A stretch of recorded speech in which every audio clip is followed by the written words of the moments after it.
इस शो से बहुत तकलीफ़ हुई। उज़्मा को इतनी तकलीफ़ हुई कि उसने ये कहा कि फ़ैशन इन्फ्यूज़न की अपब्रिंगिंग कैसी है, ये कर्मा उसको मिलेगा। कौन-सा कर्मा उज़्मा? क्या तुम्हें पता है कि तुमने शादी का मज़ाक बनाया था? शादी कोई खेल-खिलौने की चीज़ नहीं है। लाखों साल बाद ये सिस्टम इस दुनिया में आया है। सभी धर्मों के अंदर शादियों को इम्पोर्टेंस दी जाती है, अल्बीट इस्लाम। लेकिन जब तक इस्लाम में मर्द पहली बीवी के साथ रहता है तो उसको भी उतनी ही इज्जत मिलती है। दुनिया इस्लाम की डंडियों को बीवियां नहीं मानती। इसीलिए इस्लाम के अंदर, पाकिस्तान में, इंडिया के अंदर अब लोग ज़्यादा दो शादी नहीं कर रहे क्योंकि आपकी रंडियों को दुनिया और समाज बीवी की इज्जत नहीं देगा। इसीलिए एमबीएस और दुबई के प्रिंस भी दूसरी शादी नहीं कर रहे हैं क्योंकि उनको पता है कि उनकी दूसरी बीवी को दुनिया रखैल ही कहेगी। तो उज़्मा, तुमने इस शादी का मजाक बनाया। शादी का मजाक राखी सावंत ने भी बनाया, स्वयंवर करके, पूरी दुनिया के सामने। लेकिन उसने स्वयंवर करके शादी नहीं की। फिर क्या हुआ? उसी की जिंदगी का मजाक बन गया। आज वो बूढ़ी हो चुकी है, फिर रही है इधर से उधर, लेकिन उसको कोई मिल नहीं रहा। जो भी उसे मिल रहा है उसको धोखा देके उसको फेंक दे रहा है। तो शादी का मजाक तुमने बनाया था, और तुम्हारे पर शो क्यों बनाया है फैशन एंड फ्यूजन ने? तो ये शोबिज़ की दुनिया है। शोबिज़ की दुनिया यूट्यूब है। चाहे इसके अंदर मेरे सब 10 सब्सक्राइबर हो, 50 सब्सक्राइबर हो, या मुझे 5 लोग देखते हो, 1 लोग देखते हो, ये शोबिज़ की दुनिया है। इसमें जो एक बार आ गया वो जा नहीं सकता। शोबिज़ की दुनिया के अंदर आपकी लाइफ पब्लिक प्रॉपर्टी होती है। हाँ, आपकी लाइफ जिसमें आप एक इंसान है, आप किसी की प्रॉपर्टी नहीं होते। लेकिन जो आपकी पब्लिक लाइफ होती है कि क्या हो रहा है, क्या नहीं हो रहा, लोग जानने को तरस रहे हैं, तो वो पब्लिक प्रॉपर्टी रहेगी हमेशा के लिए। वरना आप शोबिज़ ज्वाइन ना करें।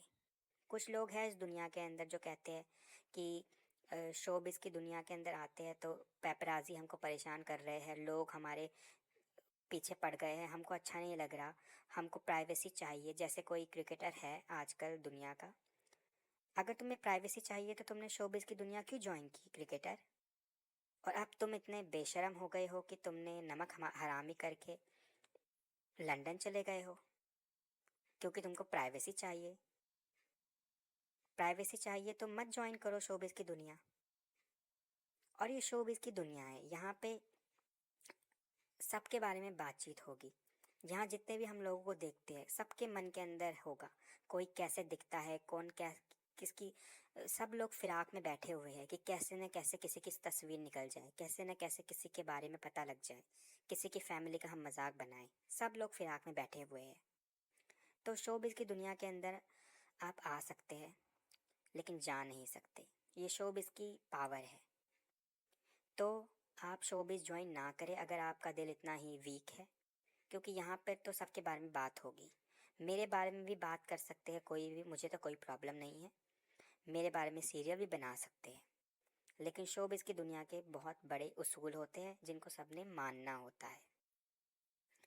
ये वही दुनिया है जो आपको शोहरत देती है, और वही शोहरत का चस्का अगर एक बार लग गया तो वो छूटता नहीं है। आप देखिए माधुरी दीक्षित को, वो तो गई थी बाहर फॉरेन अपने पति के साथ, क्यों वापस आ गई? क्योंकि शोबिज़ की दुनिया का चस्का उसे लग चुका था। ये मधु बाल वो ये मुमताज़ भी गई थी बुढ़िया, लेकिन अब वो बुढ़ापे से रिटायर होके वापस आ गई है इंडिया में नाचने गाने के लिए, क्योंकि शोबिज़ ने उसको बहुत कुछ दिया है। शोहरत का चस्का एक बार लग गया तो वो जाता नहीं है। तुम भी तो वापस आई हो वापस से शोबिज़ की दुनिया के अंदर, 10 बार कह के कि मैं अब यूट्यूब छोड़ रही हूँ। तो मुझ पर उंगली उठाने से पहले अपने गिरेबान में देखो। मैं तुम पे शो बनाऊंगी क्योंकि तुम शोबिज़ की स्टार रही हो। और यूट्यूब के अंदर चाहे कितने भी सब्सक्राइबर हो तुम्हारे, तुम शोबिज़ का हिस्सा हो। और हमारी फ्रेटर्निटी के अंदर हम तुम पे सीरियल बना सकते हैं, तुम पे बात भी कर सकते हैं, किसी पे भी बात कर सकते हैं। शोबिज़ के रूल को हम सबको निभाना पड़ेगा। और ये शादी इसलिए भी दिखानी ज़रूरी थी क्योंकि ये एक लेसन है सब लोगों के लिए और एक सीख भी है कि कैसे कुदरत इंसानों के साथ खेलती है। उज़्मा ने जब ख़याम को अपना वर चुना, अपना धर्म से पति माना, तो आप लोग ये ना सोचे कि उज़्मा कोई बेवकूफ़ औरत थी, फीमेल थी, बेवकूफ़ थी कि उसको कुछ समझ नहीं थी, वो तो गँवार थी तो वो उसने बह गई। उज़्मा एक बहुत इंटेलिजेंट लेडी है। उज़्मा का दिमाग बहुत शातिर है। आप लोगों को लगेगा कि उज़्मा वीक है, उज़्मा को समझ नहीं आया। उज़्मा को सब समझ में आया था कि ख़याम क्या चीज़ है। लेकिन यही बात हम आ जाती है कुदरत पे। कुदरत आपका दिमाग फिरवा सकती है। आप कितना भी कहें, आप कितना भी बोले, नहीं हम तो कभी ऐसा नहीं करेंगे, लेकिन कुदरत के सामने आप मजबूर है। कुदरत कभी भी आपका दिमाग फेर सकती है। आज आप बोले कि हम ख़याम के साथ कभी नहीं बैठेंगे, ख़याम तो हमारा दोस्त कभी नहीं होगा। 2 साल बाद आप शायद ख़याम के पास बैठे हो, हंसी मजाक कर रहे हो। ये कुदरत की दुनिया है। ये कुदरत मतलब गॉड जो भी कह ले उसे, कुदरत एक चीज़ तो ज़रूर है ना पूरी दुनिया के अंदर। आप लोग की बॉडी भी कार्बन से बनी है, ऑक्सीजन से बनी है, हाइड्रोजन से बनी है। कुदरत भी इन्हीं चीज़ों से बनी है। जब आप लोगों के अंदर कॉन्शियसनेस है तो क्या कुदरत के अंदर कॉन्शियसनेस नहीं होगी? उज़्मा और ख़याम की शादी इसी तरीके की थी कि जैसे ऐश्वर्या राय ने किसी भिखारी से शादी कर ली। ऐश्वर्या राय एक अमीर, सुंदर फीमेल, और उस अगले दिन देखती है एक भिखारी को और उससे शादी कर लेती है। और सब लोग हैरान होकर देखते हैं ये क्या हो गया, ये क्या हो गया। उसी तरीके से जब ख़याम ने उज़्मा के साथ शादी की, सब लोगों ने ऐसी हैरानी तरीके से देखा कि ये क्या हो गया, ये कैसे हो गया। तो ये चीज़ आती है कि ये कुदरत ने ये शादी करवाई। कुदरत, आप लोग जितने भी दिमाग वाले होंगे 1+1 को 2 ही कहेंगे। एक एग्ज़ाम के अंदर आपके सामने क्वेश्चन आए 1+1 2, लेकिन कुदरत आपका दिमाग इतनी बुरी तरीके से फेरवा सकती है कि आप 1+1 3 कर देंगे। इतना आसान क्वेश्चन भी आप नहीं कर पाएंगे अगर कुदरत की मर्जी शामिल नहीं होगी। लोग बहुत कहते हैं हम तो अच्छे से, हमको अपने आप पे बहुत कंट्रोल है।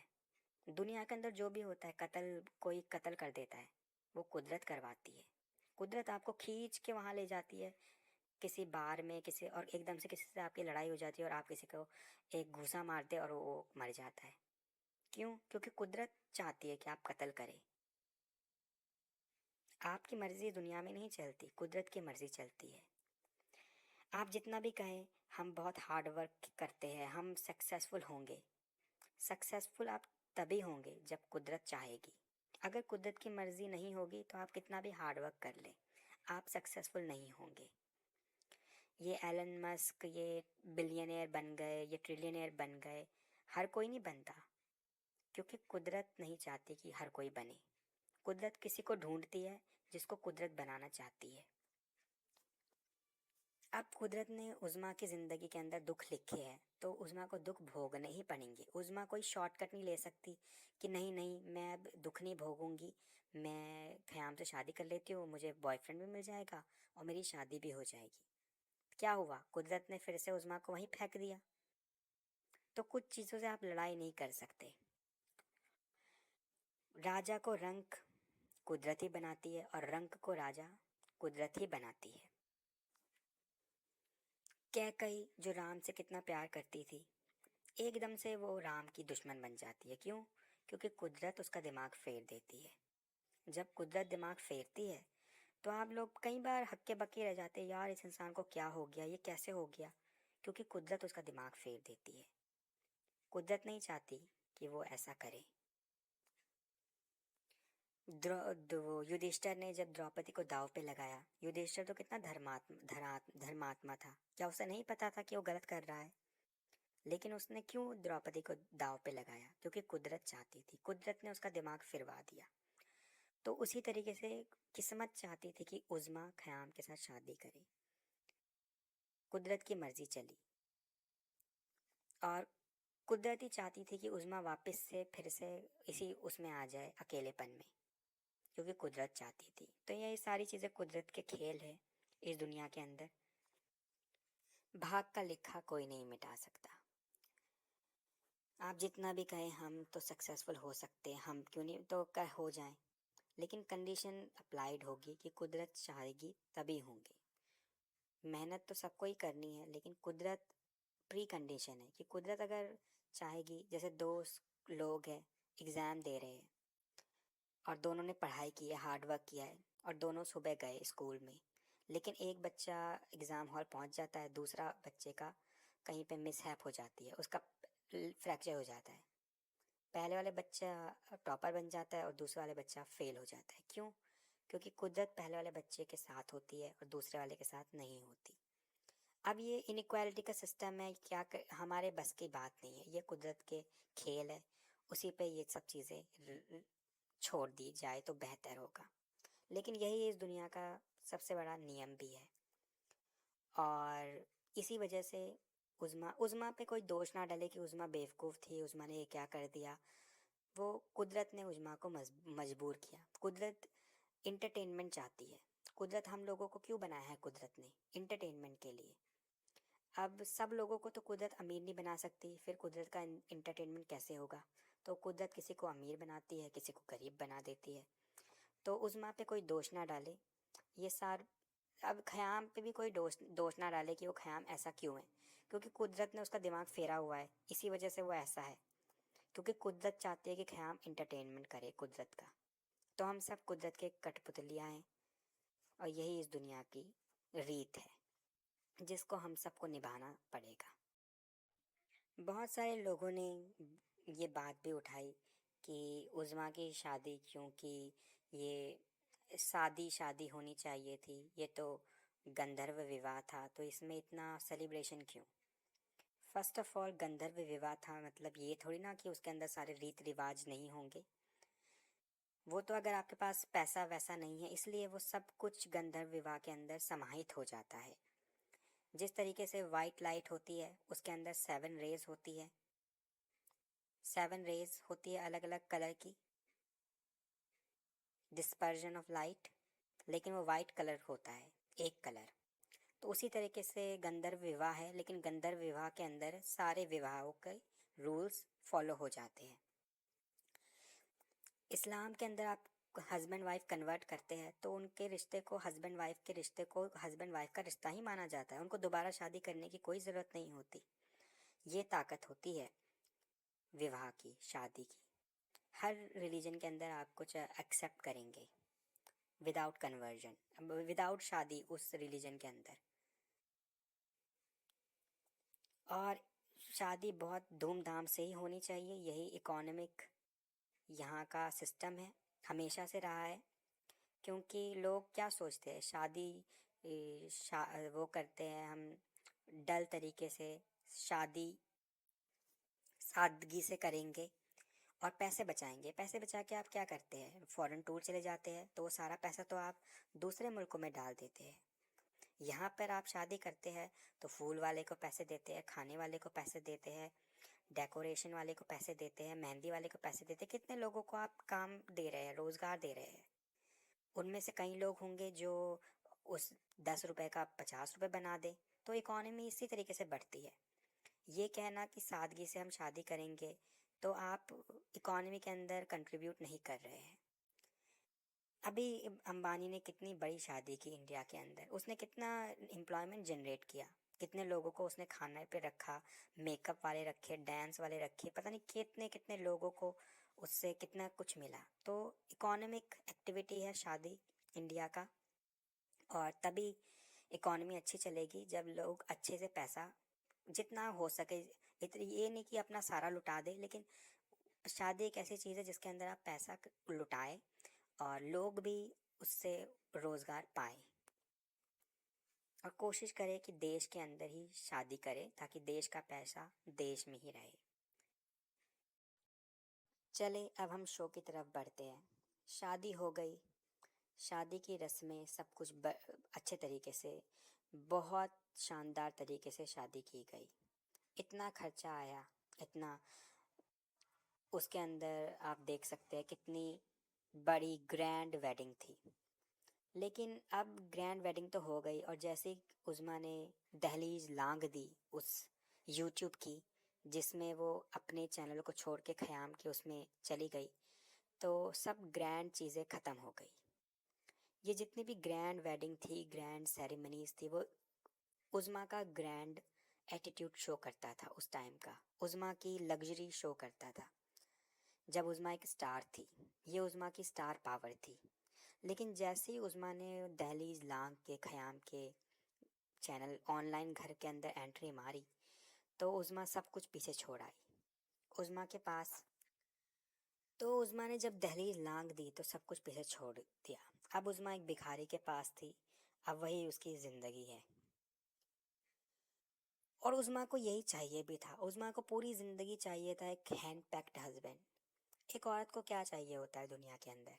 एक ऐसा मर्द जो उसकी हर बात माने, जो सुबह से लेकर शाम तक उसके इशारों पे चले। अब उसको डायमंड नहीं चाहिए, उसको गोल्ड नहीं चाहिए, उसको ऐसा मर्द चाहिए जो उसके इशारों पे नाचे। अब इशारों पे नाचेगा तो बाय डिफ़ॉल्ट सारा पैसा उसको ही देगा, तो पैसा तो ऑटोमेटिकली ही आएगा ना, अगर इशारों पे नाचने वाला मर्द मिलेगा तो वही ख़याम के रूप में उज़्मा को मिल गया। और एक और बात थी कि उज़्मा हमेशा से जेलस फील करती थी कि चुलबुल उसके हाथों से निकल गया। अब चुलबुल यूएसए में रहता था, वो भी एनआरआई था। चुलबुल इंग्लिश बोलता था, चुलबुल एक बॉडी बिल्डर भी था। तो चुलबुल के अगेंस्ट उज़्मा को कभी भी कोई वैलिड पार्टनर नहीं मिला। जैसे फ्रेंच फ्राइज हो गया, वो मोटा था। काफिर प्राउड काफिर था, वो पतला था। और बहुत सारे थे, लेकिन कभी भी ऐसा टक्कर का नहीं मिला। तो ख़याम के अंदर ही उज़्मा को दिखा कि ख़याम भी अमीर है, ख़याम नेवी सील है। चुलबुल बिजनेसमैन है तो क्या हुआ, ख़याम नेवी सील है। वो नेवी सीलाइन कह के इतराएगी। ख़याम के पास पैसा भी है, ख़याम दिखता भी है, वो बॉडी बिल्डर है इस तरीके से उज़्मा की नज़रों में। तो उज़्मा ने हमेशा से जो चाहा वो उसको ख़याम के उसमें मिल गया। और जैसे ही शादी हुई दोनों की, तो ओबीडियंट वाइफ की तरह उज़्मा ख़याम का ख्याल रखती थी। ख़याम से पूछती थी आपने खाना खाया, उठते ही ख़याम को गुड मॉर्निंग, बातें करना, 24/7 बातें करना, एक दूसरे की पूरी ज़िंदगी की सारी डिटेल बताना। पहली दिन ही ख़याम ने जब उज़्मा से शादी की, तो सब कुछ ख़याम ने अपना बता दिया उज़्मा को, और उज़्मा ने भी ख़याम को अपना सब कुछ बता दिया। ख़याम ने उज़्मा को अपनी सबसे बड़ी बात बताई कि ख़याम अनपढ़ है, ख़याम लिख नहीं सकता, ख़याम अंगूठा छाप है। तो उज़्मा को कोई प्रॉब्लम नहीं हुई। उज़्मा ने ख़याम से कहा कि मैं आपकी हैंड राइटिंग हूँ, मैं आपको पढ़ाऊँगी, क्योंकि मैं खुद भी पढ़ रही हूँ। और उज़्मा ने सारे प्रॉमिस किए कि आज के बाद हम एक दूसरे को कुछ नहीं छुपाएंगे। ख़याम ने उज़्मा से कहा कि मेरी ज़िंदगी के अंदर कोई और औरत नहीं थी, सिर्फ जेनिफ़र थी। आपकी ज़िंदगी के अंदर भी जितने मर्द हो मुझे पहले बता दो, बाद में मुझे पता चलेगा तो मैं आपको माफ़ नहीं करूँगा। तो उज़्मा ने कहा सिर्फ यही था, मेरा एक्स एक्स हस्बैंड थे दो, और चुलबुल था, ये सब दो तीन बताए और दोनों एक दूसरे को गले मिल गए। दोनों ने एक दूसरे को सब कुछ बता दिया। ख़याम ने अपनी अम्मी दल्ली बेगम की तस्वीर भी उज़्मा को दी। उज़्मा ने अपनी सारी तस्वीरें ख़याम को दी। बिल्कुल ही डीप इनका रिलेशन हो गया। दो जिस्म एक जान अब बोलने के लिए नहीं थे, असली में भी हो गए। दल्ली बेगम की तस्वीर ख़याम ने कभी भी किसी को नहीं दी थी, कभी भी लीक नहीं की थी। दल्ली बेगम ख़याम की दुखती रग है, और जो ख़याम ने उज़्मा के हाथों सौंप दी। यानी ख़याम उज़्मा से सच्ची में प्यार करता था।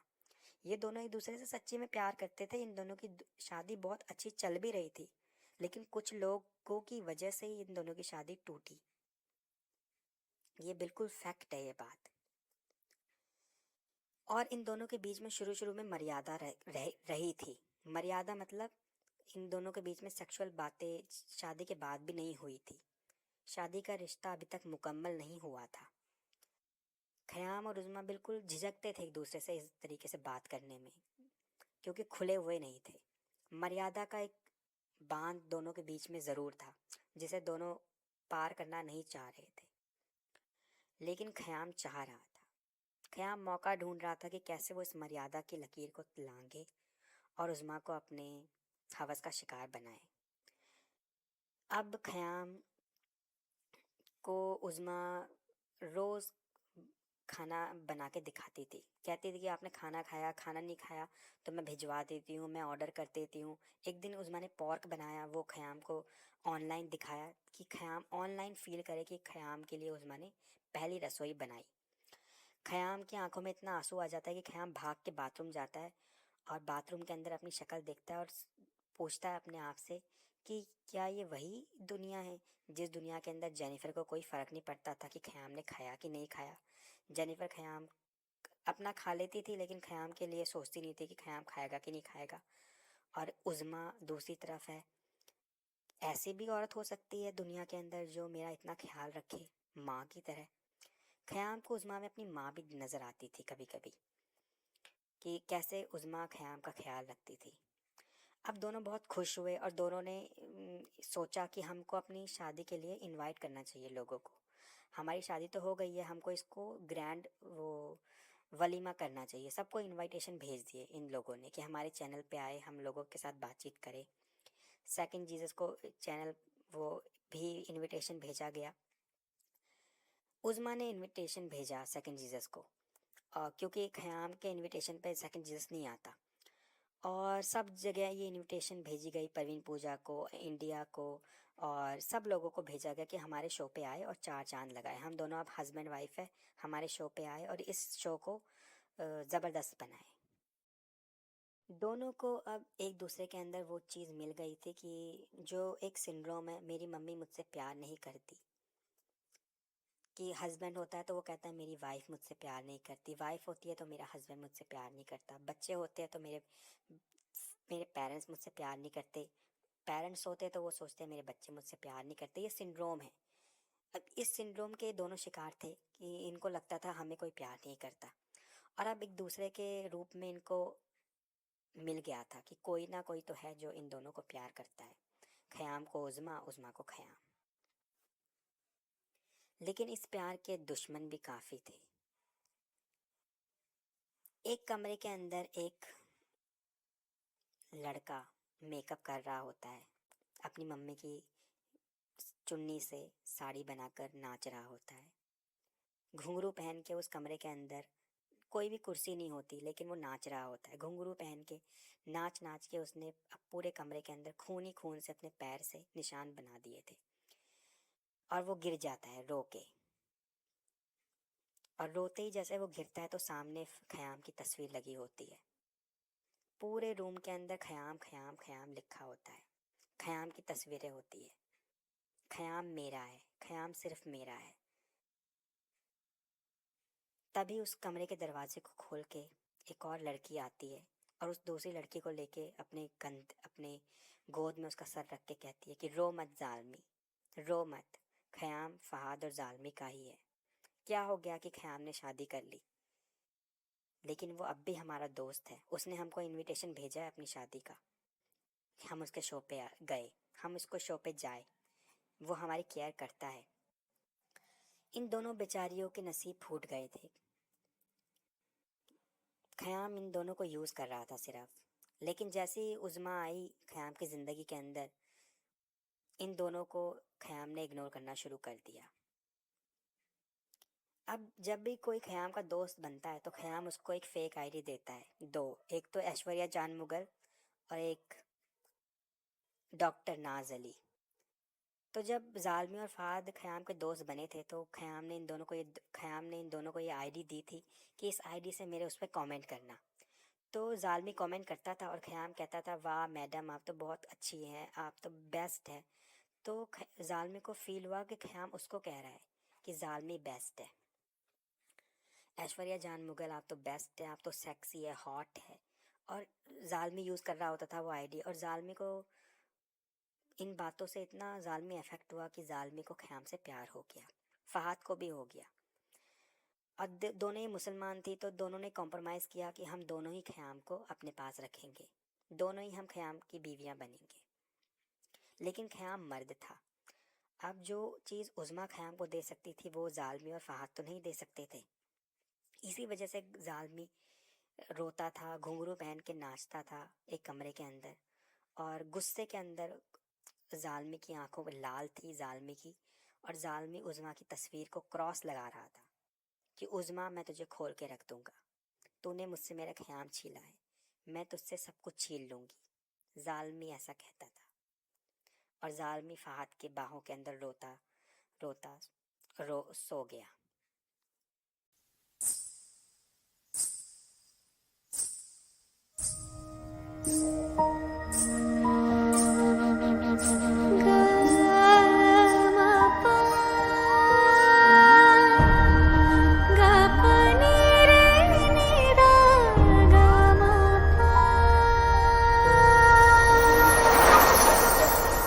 दो दिलों की प्रेम कहानी ले आए देखो कहाँ, इन लकीरों में मिलना अपना था जन्म पहले लिखा। हमारे मिलन को है तरसे जो नैना, इन्हें आज ना रोकना। जुदा अब ना होंगे करो हमसे वादा, मेरा साथ ना छोड़ना। तुम्हें आज पाएंगे या मर ही जाएंगे, ये ख्वाब ना तोड़ना। मेरे ढोलना संग, मेरे प्यार की धुन, मेरे ढोलना संग, मेरी चाहते तो फिजा में बहेगी, जिंदा रहेगी होके सदा।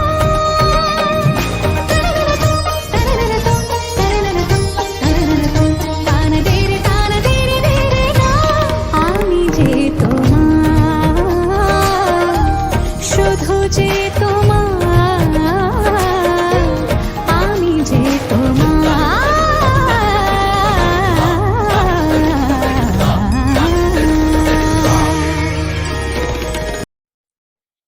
इस दुनिया के परे दूसरी दुनिया भी, यूट्यूब की कई कई दुनिया है, बहुत सारी चीज़ें स्पॉन्टेनियसली होती जा रही हैं। एक इसी दुनिया के अंदर कश्मीर में एक इच्छाधारी नागिन बैठी हुई थी, सुल्ताना इच्छाधारी नागिन। सुल्ताना इच्छाधारी नागिन बहुत इस्लामिक थी, और ये जो भी इस्लाम के बारे में कहता कुछ भी बोलता था उसको डस लेती थी। इच्छाधारी नागिन सुल्ताना के पास बहुत सारे एक्स मुस्लिम आए, वो बहुत सारे मुसलमान आए कश्मीर में कि इच्छाधारी सुल्ताना एक्स मुस्लिम आ गए हैं, उनको टारगेट करो यूट्यूब पे जाके। तो इच्छाधारी सुल्ताना घूम रही थी, और तभी इच्छाधारी सुल्ताना को ख़याम दिखा। ख़याम और उज़्मा हंस रहे थे, यूट्यूब पे बातचीत कर रहे थे, तो इच्छाधारी सुल्ताना को आग लग गई कि ये कैसे इस्लाम पे बात कर रहे हैं। इतनी गंदी गंदी गालियाँ ख़याम इस्लाम को दे रहा था, इच्छाधारी सुल्ताना को बर्दाश्त नहीं हुई। इच्छाधारी सुल्ताना की आंखों के अंदर कैमरे ने ख़याम का चेहरा कैद कर लिया, और उज़्मा का भी कर लिया कि इन दोनों को तो मैं नहीं छोड़ूंगी। इच्छाधारी नागिन सुल्ताना ने फिर ख़याम को मैसेज किया, और इच्छाधारी सुल्ताना ख़याम की दोस्त बन गई। और इच्छाधारी सुल्ताना का एक खासियत है कि ये कभी भी यूट्यूब पे ज़्यादा बात नहीं करती, ये व्हाट्सएप पे बात करती है, कॉल पे बात करती है, एक एक घंटे 2-2 घंटे आप आइए जी जनाब आप तो बहुत अच्छे हैं बटन लगाती है और डस लेती है। तो वही इच्छाधारी सुल्ताना ने अपनी कुंडली ख़याम के चारों तरफ मारनी शुरू की। इच्छाधारी सुल्ताना चाहती थी कि ख़याम उसका हो जाए, ख़याम क्योंकि मुसलमान था ही, उसके खून रगों के अंदर मुस्लिम खून था ही, तो इच्छाधारी सुल्ताना चाहती थी कि ख़याम मुसलमान बन जाए और इच्छाधारी सुल्ताना उसका यूज़ करे दूसरे रिलीजन को टारगेट करने में। इच्छाधारी सुल्ताना ने कई बार बातचीत करते करते ख़याम को कन्वर्ट करने की कोशिश की, बार बार ख़याम को भेजती थी इस्लाम के वीडियोस की, ताकि ख़याम के अंदर का मुसलमान जागे। ये जहर का घूट जहर के डंक मारती रहती थी इच्छाधारी नागिन सुल्ताना। लेकिन इच्छाधारी नागिन सुल्ताना उज़्मा को बहुत पसंद नहीं करती थी। वो चाहती थी कि उज़्मा किसी तरह ख़याम से अलग हो जाए। इन दोनों को अलग करने के लिए कितने सारे लोग हैं ना दुनिया के अंदर। साइड में एक और पाकिस्तान में बैठी विश कन्या कन्वल। विश कन्या कन्वल भी जहाँ जाती थी विश फैलाती थी। तो विश कन्या कन्वल भी चाहती थी कि ख़याम और उज़्मा अलग हो जाए। और एक तीसरी भी थी नागिन, शिया नागिन तिमुरंडी। शिया नागिन तिमुरंडी इच्छाधारी नागिन है। जब वो ये सेकंड जीसस स्ट्रीम पे बैठा हुआ करती थी कॉमरेड नाम से, कॉमरेड का रूप धर के बैठी हुई थी और ये बताती थी कि मैं हिंदू हूँ लेकिन मैं एथिस्ट हूँ और सब लोगों को, हिंदुओं को कम्युनिस्ट बन जाना चाहिए कॉमरेड बन के। इच्छाधारी नागिन कॉमरेंडी तिमुरंडी उनमें से है जो फेक नेम लगाते हैं, जैसे अमित तिवारी था, एक्स मुस्लिम के साथ बैठा होता था। सनातन कुलदीप है। तो ये सारे मुसलमान हैं जो हिंदू नेम के लगाते हैं, हिंदू नेम रख के आते हैं लोगों को बेवकूफ़ बनाने। तो ये तीन नागिनों का जो ये गैंग है, इच्छाधारी नागिन सुल्ताना, विश कन्या कन्वल और शिया नागिन तिमुरंडी, ये भी उज़्मा और ख़याम के पीछे पड़ गए कि इन तीनों को भी चाहिए था कि उज़्मा और ख़याम अलग हो जाए। इनको भी इनवाइट भी किया कि उज़्मा और ख़याम की वो ग्रैंड वलीमाएँ वो उनके शो कर रहे हैं, आप भी आ जाएं।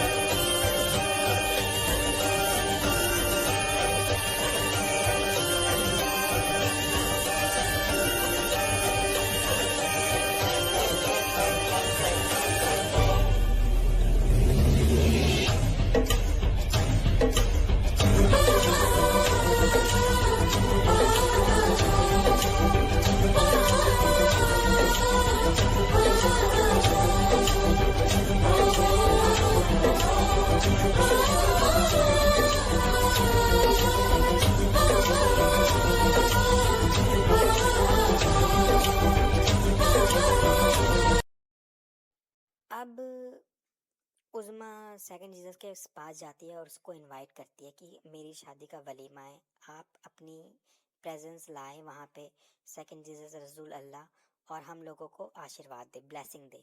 वो सेकंड जीसस की आंखें चमक गई। कोई भी औरत उसके पास जाएगी तो उसकी आंखें चमक जाती है सेकंड जीसस की। उसने कहा बिल्कुल मैं ज़रूर आऊँगा। और ये ख़याम का एक प्लान था। ख़याम की नज़रों के अंदर सेकंड जीसस रसूल अल्लाह उसका दुश्मन था, क्योंकि सेकंड जीसस रसूल अल्लाह ने उज़्मा को प्रपोज़ किया था कि उज़्मा मैं मेहर दूंगा तुझे, मेरे पास आ जा, मुझसे शादी कर ले। जो बात ख़याम को बिल्कुल पसंद नहीं थी। वो एक प्लानिंग के तहत उसने ये वेडिंग की पार्टी दी थी ताकि सेकंड जीसस रसूल अल्लाह उसमें फंस जाए और उनके शो पे आ जाए। सारी सभा में लोग बैठे हुए थे, सबके सब आए हुए थे। इच्छाधारी नागिन भी आई हुई थी, विश कन्या भी बैठी हुई थी, शिया तिमुरंडी भी बैठी हुई थी। जालमी अपने दिल में पत्थर रख के घुंघरू पहन के आया हुआ था, वो भी बैठा हुआ था। और तभी पार्टी शुरू हुई। ख़याम और उज़्मा ने केक काटा, वो शैम्पेन की बोतल ओपन की, पार्टी बिगिन बोला। और फिर तभी सेकंड जीसस इनकी स्ट्रीम पे आ गया वो लिंक लेके और बातचीत करने लगा इन दोनों से। ख़याम से वो बात कभी नहीं करता था क्योंकि ख़याम उसको गाली देता था, लेकिन उज़्मा के कहने पे वो बड़ी मुश्किलों से सेकंड जीसस उसके स्ट्रीम पे आ गया। ख़याम ने उसको बहुत बेइज्जत करना चाहा। ख़याम उसको नीचा दिखा रहा था कि आपके बाल देखे, आप तो कितने बदसूरत है रसूल अल्लाह, आप तो कोई रसूल लगते भी नहीं हैं, देखिए महलीज ने आपको छोड़ दिया। इतने टॉन्ट बेचारे सेकंड जीसस रसूल अल्लाह को ख़याम मारने लग गया। सेकंड जीसस रसूल अल्लाह की इतनी बेइज्जती कभी किसी ने नहीं की जितनी ख़याम ने उस दिन करनी शुरू कर दी। सेकंड जीसस रसूल अल्लाह अब जाने वाला था, क्योंकि वो रुकता नहीं है, कभी भी आप उसकी बेइज्जती करेंगे तो वो भाग जाएगा। लेकिन विधि की विडंबना देखे कि हैंग हो गया सिस्टम और बेचारे सेकंड जीसस रसूल अल्लाह को उस शो पे बैठना पड़ा। अब मोबाइल हैंग हो गया तो वो कुछ कर नहीं सकता था, वो लॉग आउट नहीं कर पा रहा था और उस बेचारे को मजबूरन बैठना पड़ा वहाँ पे। अब आप जितने भी लोग हैं यूट्यूब पे वो अपने पैरल पे इसकी स्ट्रीम पे जाए, क्योंकि कभी भी आपकी किसी से लड़ाई हो जाएगी तो सेकंड जीसस की स्ट्रीम पे बहुत ऐसा होता है कि हैंग हो जाता है सिस्टम, क्योंकि ये बहुत वीक इंटरनेट यूज़ करता है। तो जो सिस्टम होता है वो हैंग हो जाता है कई बार। एक दिन ख़याम भी आया हुआ था इनके शो पे सेकंड जीसस के, तभी सिस्टम हैंग हो गया, सेकंड जीसस लॉग आउट हो गया और ख़याम ने वहाँ पे मोहम्मद को इतनी गंदी गंदी गालियाँ निकाली। और फिर ख़याम लॉग आउट हो गया, तब फ्रेंड और ये सब उसको बोलने लग गए, जो आप सबने देखा होगा। तो इसी तरीके से बहुत दफ़ा इसके विधि की विडंबना स्ट्राइक करती है और हैंग हो जाता है चैनल। तो वो चैनल हैंग हो गया, अब सेकंड जीसस रसूलुल्लाह वहाँ पे बैठा रह गया। अब ख़याम ने इतनी गंदी गंदी बेइज्जती सेकंड जीसस की कि तू क्या मेरी उज़्मा के सामने है, तू तो मेरी पोटी के बराबर नहीं है, तू तो ये नहीं है वो नहीं है, इतनी गंदी गंदी गाली दी। सेकंड जीसस रसूलुल्लाह को इतनी ज़िंदगी के अंदर कितनी गालियाँ किसी ने नहीं दी। आप अगर सेकंड जीसस के सामने इसका नाम भी ले लेंगे ख़याम और उज़्मा, तो उसको कहेगा गाली गलौज, क्योंकि इतनी गंदी गालियाँ उसको दी गई। और हद तो तब हो गई जब ख़याम ने अपनी पैंट उतार दी। ख़याम ने अपनी पैंट उतार दी और कहा कि आपका जो चेहरा है वो तो मेरी इससे भी बदसूरत है, अब मेरी ऐस से भी बदसूरत है। इतनी बेइज्जती हुई और सारे की सारी सभा के अंदर सब लोग हंसने लग गए, जालमी हंसने लग गया फहाद हंसने लग गई, इच्छाधारी नागिन हंसने लग गई, पूरी सभा में सब लोग हंसने लग गए। और बेचारे सेकंड जीसस रसूल अल्लाह की इतनी बेइज्जती हुई, उसके दिल के अंदर से आह निकली और उसने कहा कि तुम दोनों का रिश्ता टूट जाए, तुम मुझ पे हंस रहे हो, कल दुनिया तुम पे हंसे। और बेचारा बड़ी बेआबरू होकर उस पार्टी से निकला सेकंड रसूल अल्लाह। फिर ख़याम और उज़्मा ने बहुत पार्टी की उस रात, और ये पहला इंसिडेंट था जब ख़याम ने मर्यादा भी लांघनी चाहिए।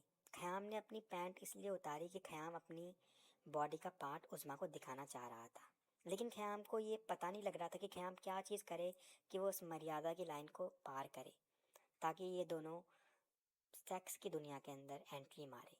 तो ख़याम का वो पहला कदम था जब ख़याम ने अपनी पैंट उतारी, और उज़्मा ने भी उस मर्यादा को लांघ दिया जब उज़्मा ने कहा कि नहीं नहीं पतिदेव जी, ये तो मेरी है, ये तो मेरी है। तो मर्यादा लांघनी शुरू हो गई थी, लेकिन अभी भी कंप्लीटली नहीं लांघी थी दोनों ने। दोनों फिर भी एक डिकोरम मेंटेन करके रखते थे। नहीं सीरियसली मेरी गांड में टट्टी तो नहीं लग रही, देखे टट्टी तो नहीं अल्लाह अकबर। सुनिए Oh my God, I can't laugh. आप मौजूद फिर दिखाओ एक दफा किसने मेरी गांड देख ली है, किसने मेरी गांड देख ली है? भैया आपने गांड मौजूद देख साहब ली, आप बॉडी दिखाएं, आप बॉडी दिखाएं, बॉडी अरे पति देव जी मेरी गांड आप बॉडी दिखाएं मौजूद साहब। जबरदस्त गांड है। हाँ? खासा गांड है ना? मैं अच्छा मुझे एक क्वेश्चन मुझे हम इनसे भी करना है। भैया आप बताओ, आपकी बीवी की लकीर अच्छी है कि मेरी लकीर अच्छी है?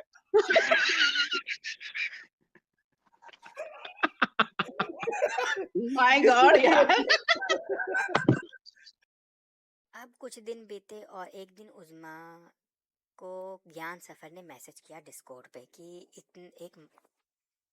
एक इंसिडेंट हुआ है, क्या तुम इस पर शो बनाओगी? उज़्मा ने कहा क्यों नहीं, मैं बनाऊंगी, तुम थंबनेल बना दो और मैं चढ़ा देती हूँ और हम ये शो करेंगे। लेकिन उज़्मा भूल गई थी कि उज़्मा अब एक ब्याता है।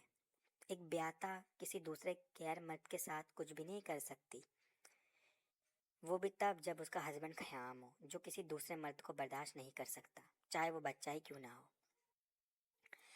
अब ज्ञान सफ़र और उज़्मा शो बना रहे थे, तभी इस बात की भनक पता लग गई जालमी को। जालमी घुंघरू पहन के बैठी हुई थी और जालमी की बहन फ़हाद जालमी के पास आई और फ़हाद ने जालमी को बताया कि ये सब होने वाला है, उज़्मा शो कर रही है वो ज्ञान सफ़र के साथ। जालमी भागी भागी भागी ख़याम के पास आई और ख़याम के कान में कहा कि पाजी, ये भाभी जी तो परजाई तो शो कर रही है ज्ञान सफ़र के साथ, और लोग कहते हैं कि ज्ञान सफ़र के साथ उज़्मा का चक्कर भी था। जैसे ही ख़याम के ये मन के अंदर बात ज़ालमी ने डाली, तो ख़याम गुस्से में पागल हो गया कि ये उज़्मा किसके साथ शो कर रही है, ये ज्ञान सफ़र कौन है। तो ख़याम बिल्कुल ही गुस्से में आगे उज़्मा को व्हाट्सएप किया कि ज्ञान सफ़र कौन है, तुम किसके साथ शो कर रही है। ख़याम ने आप कहना भी उज़्मा को छोड़ दिया, सीधा तू पे आ गया कि बुढ़िया तू किसके साथ शो कर रही है, मैं तुझे जान से मार दूंगा, किसी दूसरे मर्द के साथ तू शो नहीं कर सकती, तू मेरी बीवी है। उज़्मा डर गई, उज़्मा बिल्कुल ही घबरा गई। उसने कहा कि ज्ञान सफ़र मेरा दोस्त है, मैंने आपको सब बताया अपने बारे में कि मेरी ज़िंदगी के अंदर कितने मर्द है, मेरे भाई शौकत है, मैं उसके साथ बात करती हूँ। तो ख़याम ने कहा नहीं, तेरे ज़िंदगी के अंदर कोई मर्द नहीं रहेगा, मुझे सब जानना है, जिसके साथ तू बातें कर रही है मुझे सब दिखा, सारे व्हाट्सएप दिखा, और मेरी मर्ज़ी के बिना तो किसी से बात नहीं कर सकती। उज़्मा ने सब कुछ दिखाया ख़याम को कि देखे मैं शौकत से बात करती हूँ।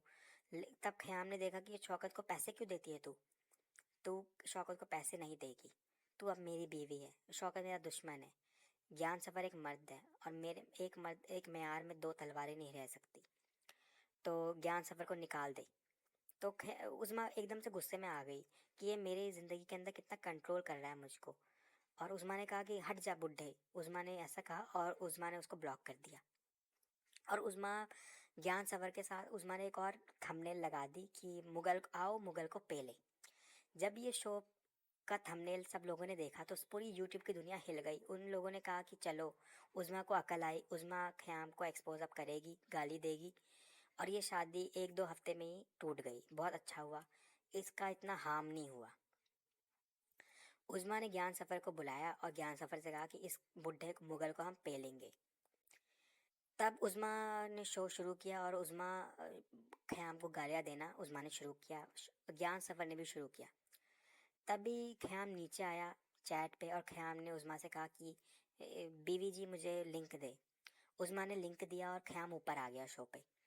और फिर उस ख़याम ने कहा ख़याम ने उस बेचारे ज्ञान सफ़र को इतनी गंदी गंदी गालियाँ दी और उज़्मा पलट गई। उज़्मा बिल्कुल ही पलट गई और उज़्मा ने ख़याम के सामने कह दिया कि मैंने आपको बहुत मिस किया, मैं आपसे लड़ाई नहीं करना चाहती, मुझे आप बहुत पसंद है, हम लोग एक टीम है। ये तो इस ज्ञान सफ़र ने मुझको मैनिपुलेट कर दिया कि मैं आपके अगेंस्ट जाऊं कि ये ख़याम एक ATM चोर है और उज़्मा ख़याम से दूर हो जा। तो ख़याम उज़्मा ने पलटी मार दी, ज्ञान सफ़र को ही बस के नीचे फेंक दिया। और ये सब चीज़ें हुई यहाँ। ज्ञान सफ़र से पूछ सकते हैं आप, ज्ञान सफ़र कहीं पे होगा कि कैसे उज़्मा ने ज्ञान सफ़र के साथ मिलके ख़याम को पेलना चाहा, और जैसे ही ख़याम आया शो पे तो उज़्मा ने ज्ञान सफ़र को बस के नीचे फेंक दिया और कहा कि नहीं भाई, मुझे तो ज्ञान सफ़र ने मेरा मन मैनिपुलेट किया है आपके खिलाफ। अब बेचारा ज्ञान सफ़र गालियाँ खा के निकला। तभी इन दोनों ने वो शो बंद किया और एक दूसरे को तू तड़ाक करना शुरू कर दिया। ए बुढ़े तू मेरा है, मुझसे दूर नहीं जाएगा। तो ख़याम ने भी कहा ए बुढ़िया तू मेरी है, तू मुझसे दूर नहीं जाएगी, मुझे तेरा क्लीवेज दिखा। तो इनके बीच में सेक्सुअल चीज़ें शुरू हो गई। इन दोनों ने मर्यादा लांघ दी। एक लड़ाई के बदले लड़ाई हुई थी, उसको पैचअप करने के लिए इन दोनों ने फिर सेक्स करना शुरू कर दिया ऑनलाइन। अब इसके बारे में मैं डिटेल में नहीं जाऊंगी, क्या गंदी गंदी बातें ये करते थे वो सबके सामने जाहिर है। तो इस तरीके से इन दोनों का मिलन हुआ और इन दोनों की सुहागरात उस दिन मनी जिस दिन ज्ञान सफ़र दूसरा मर्द बन के उज़्मा की ज़िंदगी में आया और उज़्मा ने ज्ञान सफ़र को धक्का मार के ख़याम को चूज़ किया। ज्ञान सफ़र एक यंग लड़का था और उज़्मा को महसूस हुआ कि मेरे लिए भी लड़ रहे हैं लोग, और उज़्मा चाहती थी कि ज्ञान सफ़र और ख़याम की लड़ाई हो, और उज़्मा रिझा रही थी ख़याम को और ख़याम भी रीझ रहा था।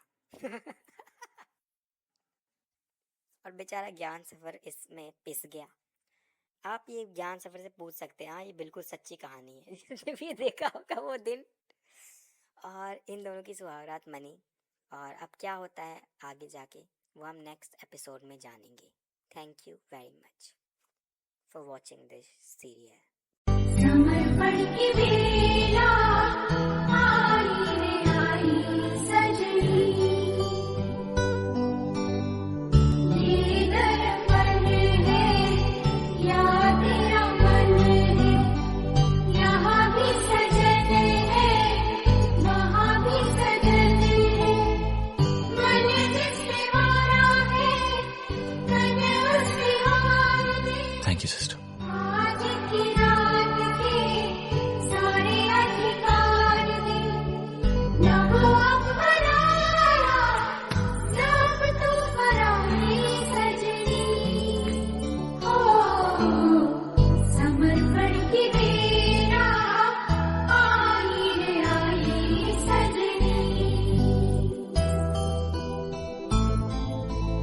ड्रेसिंग का टाइम आ गया पूनम।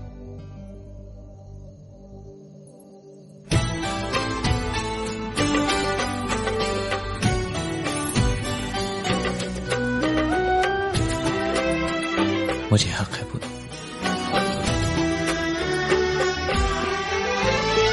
मिल ही गई वो खुशी थी जो हमारे भाग की। अग्नि परीक्षा दे के पाई रात ये सुहाग की। चांद सितारे अपने मिलन की देंगे मिसालें।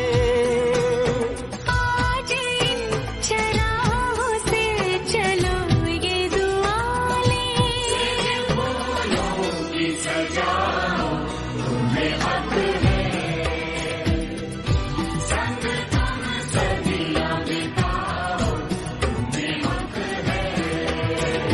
पिया,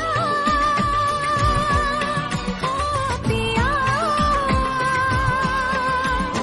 पिया पिया बोले मेरा जिया।